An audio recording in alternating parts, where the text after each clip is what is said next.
Health Minister Dr. Christopher Tufton is this evening insisting that the Alexandria Hospital in St. Anne will have an accident and emergency department before the year is out. That assurance amid renewed complaints from residents about the distance they have to travel to access health care. TVJ Shamela Mitchell has this primetime news follow-up. The cry continues.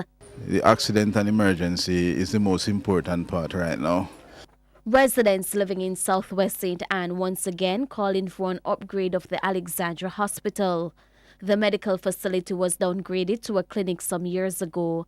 And with that, the people say they have to travel for more than an hour to St. Anne's Bay Hospital for certain medical services. If I get any, like I go to drop down now and get it, they have to say rush me to St. Anne's Bay, because they can't help me up this hospital here.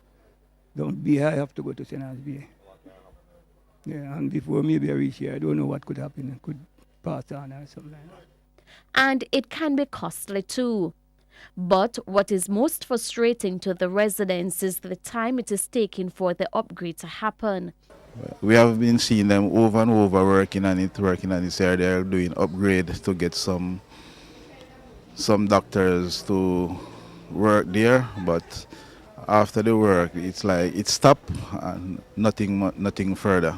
TVJ News sought a response from Health Minister Dr. Christopher Tufton. I am told by the region that they're working a plan to that end, and before the end of this year they should be in a position to have that accident and emergency arrangements worked out and instituted. So I'm going to continue to monitor the situation and provide whatever critical support we can.